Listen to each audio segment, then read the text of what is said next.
ဒီ lesson မှာကြတော့ကျွန်တော်ဒီ Microsoft Excel Basic and Intermediate အတန်းမှာပေါ့နော်နောက်ဆုံး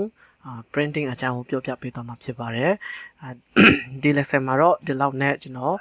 ရက်ပြစေတော်တော်များများဒီ formula တွေ basic အခြေခံကြတဲ့ formula လေးတွေတော့ပြောပြပေးခဲ့ပါတယ်နောက်ဒီ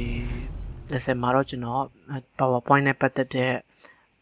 lesson တွေပြောပြမယ်ပြီးရင် internet and email အခြေခံအသုံးပြုနည်း professional အသုံးပြုနည်းတွေကိုကျွန်တော်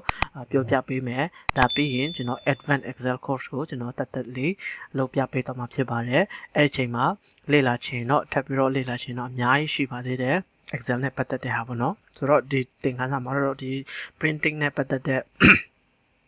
exercise လေးကိုကျွန်တော်လုပ်ပြပေးသွားပါမယ်ဒါဆိုရင် excel file တွေကိုတွားကြည့်လိုက်မယ်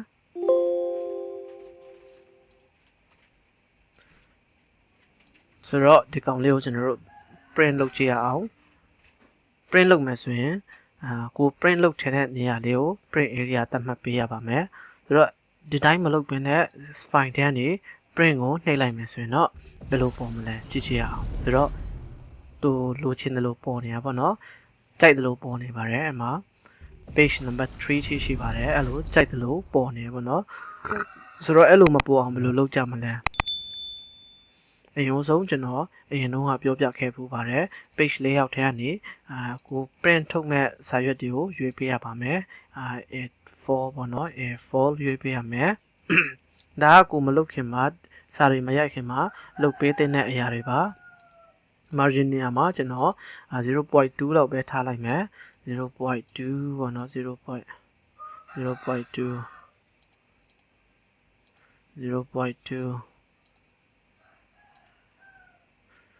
ဒီကောင် header နဲ့ footer ကိုကျွန်တော်မထားတော့ပါဘူး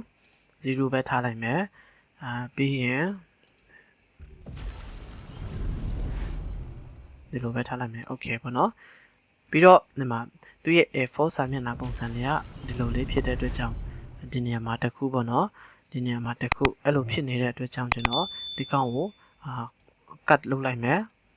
စာမျက်နှာ1မှာဝင်အောင်ပေါ့နော်ဆိုတော့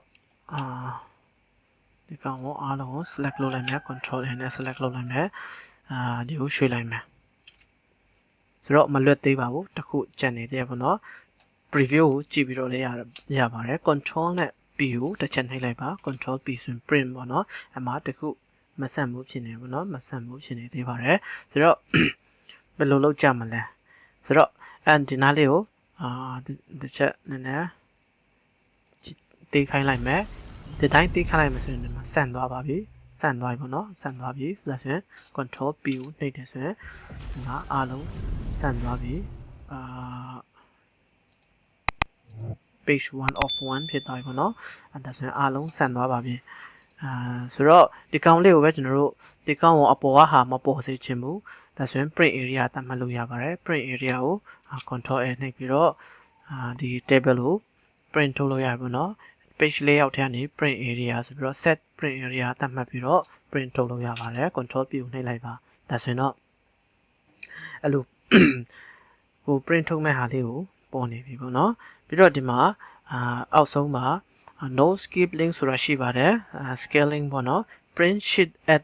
your actual site ဒါဆိုရင်ခုဆိုရင် scale မလုပ်ထားပါဘူးချုံချက်မလုပ်ထားဘူးเนาะ fit sheet on one page ဆိုတဲ့ဟာလေးကိုကျွန်တော်လုပ်ကြည့်မယ်ပြောင်းတော့မသွားဘူးဗျ fit all column on one page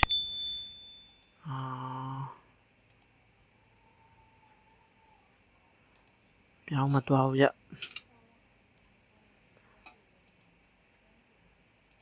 ပုံမှန်ဆိုရင်တော့ပြောင်းလေးရှိရပါတော့ဒါကကျွန်တော် print area သတ်မှတ်ထားလို့လားမသိဘူးပုံမှန်ဆိုရင်တော့ဒီကောင်လေးတွေလည်း fit တို့ဒီစာရွက်နဲ့အကွက်တိဖြစ်အောင် fit လုပ်ပေးရပါတော့စမ်းကြည့်ပါကျွန်တော်ဒီမှာတော့ဒီ printing လုပ်တဲ့နေရာမှာဒီ print area သတ်မှတ်ထားလို့ထင်ပါတယ်ဆိုတော့ print ထုတ်တော့မယ်ဆိုရင်တော့ဒီ printer ကိုအရင်အဆုံးရွေးချယ်ရပါမယ်ဆိုတော့ printer မှာကျွန်တော်စီမာ driver ရှိတာMicrosoft One တို့ဒီမှာဆိုရင်ကျွန်တော် printer မရှိဘူးဖြစ်နေတယ် printer မရှိဘူးဆိုရင်တော့ print လုပ်မယ်ပေါ့နော်အဲ့မှာ printer Epson ဆို Epson printer ကိုရွေးပေးရမယ် Canon ဆို Canon ကိုရွေးပေးရမယ်ဒါဆိုရင် Microsoft Print to PDF အဲ့လိုဖြစ်နေတာပေါ့နော် PDF အနေနဲ့သူကထုတ်ပေးသွားမှာပါအရင်ဆုံး printer ကိုရွေးမယ်ပြီးရင် printer ကိုရွေးပြီးရင်print mat ဟာလေးကိုရွေးပေးရပါမယ် print active sheet active ဖြစ်နေတဲ့ sheet ကိုရွေးမှာလားဒီမှာ entire ဒါတွေကကျွန်တော်အရင်ပြောပြခဲ့ပြီပေါ့နော်ဒီ PDF ကို export လုပ်တဲ့ချိန်မှာဒါတွေကျွန်တော်ရှင်းပြပေးပါပြီထပ်ပြီးတော့ကျွန်တော်မရှင်းပြတော့ပါဘူးဆိုတော့ဒီမှာ page 1 2ဘယ်လောက်1 to 2လား1 to 3လားအဲ့လိုရွေးပြီးလို့ရပါတယ်ဒီကောင်ဆိုရင်လည်းကျွန်တော် Microsoft Word မှာကျွန်တော်အရင်ပြောပြခဲ့ဖူးပါပြီဆိုတော့ collect လုပ်လို့ရတယ် uncollect လုပ်လို့ရတယ် collect ဆိုရင်1 2 3အဆင့်လိုက်လာမှာပေါ့နော် uncollect ဆိုရင်စာမျက်နှာတစ်မျက်နှာတည်းကို9ခု print မယ်ဆိုရင်တော့1 1 1 1ဆိုပြီးတော့9ခုစလုံး print ပေးမှ2 2 2 2ဆိုပြီးတော့ပေါ်မှာလိမ့်မယ်1 2 3ဆိုရင်တော့ဒီနေရာမှာcopy 5ဆိုကြပါစို့ဒီမှာ copy 5လုပ်ရင်ဒါလေးကိုရွေးထားမယ်ဆိုရင်1 2 3 4 5ဆိုပြီးတော့နံပါတ်အဆင့်လိုက် print ထုတ်ပြီးတော့အစားနေ1 2 3 4 5ဆိုပြီးတော့လာပါလိမ့်မယ်ဒီကောင်လေးကိုရွေးမယ်ဆိုရင်တော့စာမျက်နှာ1ကိုပဲ9ခု copy ပို့ပြီးတော့စာမျက်နှာ2ကို9ခု copy ပို့ပါလိမ့်မယ်ပုံမှန်အဖြစ်တော့ဒီလိုရွေးလေးရှိပါတော့ဒီ portrait နဲ့ landscape မှာတော့ကျွန်တော် page setup ထဲမှာချိန်ပြီးဆိုတော့ချိန်စရာမလိုတော့ပါဘူးဒါဆိုရင် printer properties ကိုတစ်ချက်နှိပ်ပြီးတော့ကို print မဲ့ဟာလေးတွေကိုချိန်ရသေးပါတယ်paper ရွေးရမယ် photo paper နဲ့ထုတ်မှာလား plain paper နဲ့ထုတ်မှာလားဒီ glossy photo ထဲမှာမှ glossy ပါတယ်အများကြီးရှိတယ်ပေါ့နော်အဲ့မှာကိုယ်တိုင် printer ကိုကိုင်နေဆိုရင်တော့တည်သွားပါလိမ့်မယ်ဒီနေရာမှာတော့ကျွန်တော်အများကြီးမရှင်းပြတော့ပါဘူး printer ကိုရွေးပေးရမယ် printer ထဲမှာမှ printer ရဲ့ setting printer properties ကိုလုပ်ပြီးတော့ရွေးပေးရမယ်ချိန်ပေးရမယ်ပေါ့နော်ပြီးတော့ဒီမှာ sheet ကို print မဲ့ sheet တွေချိန်ပေးရမယ်ဒါလေးကတော့ချိန်လူလေးမရှိပါဘူးဒါပေမဲ့လိုအပ်ရင်ဒီကောင်လေးပြောင်းပေးလို့ရတယ်ပေါ့နော်ဆိုတော့ဒီကောင်ကခုနကကျွန်တော်ပြောပြပြီးခဲ့ပါပြီဒါလည်း page setup မှာဒီကောင်ရယ်ဒီကောင်ဒီသုံးခုက page setup မှာချိန်ပြီးသားဆိုတော့ချိန်စရာမလိုတော့ဘူးเนาะဆိုတော့ print ထုတ်လို့ရပြီဆိုတော့ဒါဆိုရင်အားလုံး